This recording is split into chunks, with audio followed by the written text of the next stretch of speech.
So eto na nga po mga idol, Creamline Cool Smashers new tandem, bagong tambalan sa CCS, Alyssa Valdez at Ami Ahumiro magpapalakas sa Creamline ngayong 2025. So bago natin yung pag-usapan, please huwag kakalimutan mag-like and subscribe. Maraming salamat po. Well mga kaibigan, tuloy-tuloy po ang paghahanda ngayon ng Creamline Cool Smashers sa kanilang magiging unang laban ngayong January 2025. Sa January 21 po yan mga kaibigan, kontra sa kupunan ng Capital One. And so far nakita naman natin, no, solid din yung naging bakasyon ng CCS sa Canada nga. Nagkaroon po sila ng exhibition fight kontra sa kupunan ng Canada team. Well nakita natin, nagkaroon din ng kumpirmasyon na ito mga pong CCS dati player na si Risa Sato ay nasa kupunan na ng Cherry Tigo crossover. So marami nagsabi na humina daw po ang CCS dahil nabawasan sila ng isang magaling na star player at game changer na si Risa Sato. Marami din nagsabi na wala naman daw silang pakialam, no, o hindi naman daw humina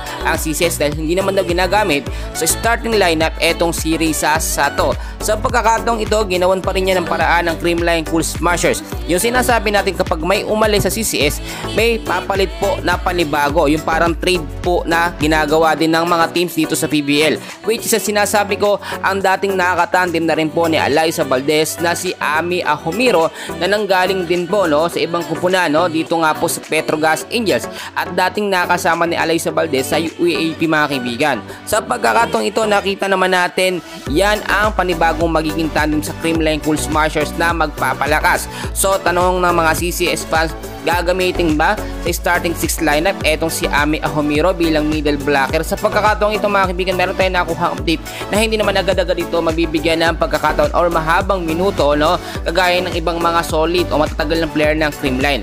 Pero mabibigyan si Ami Ahumiro ng time, no, or playing time kapag hindi ganoon kalakasan ang kalaban.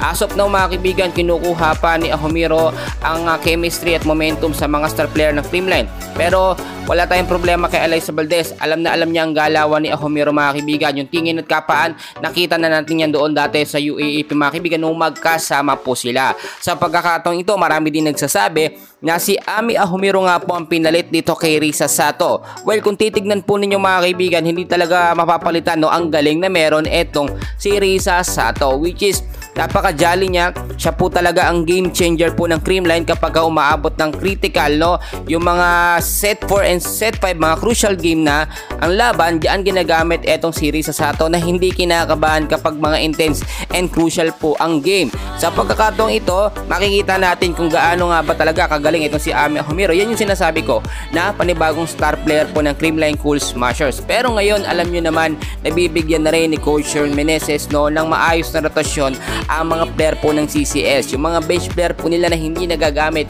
nabibigyan po ng pagkakataon ngayon. Do nagtitik ng risk ang Creamline minsan, no, alanganin sila kapag inilalaban yung mga bench player dahil syempre hindi nagiging maayos yung chemistry at momentum.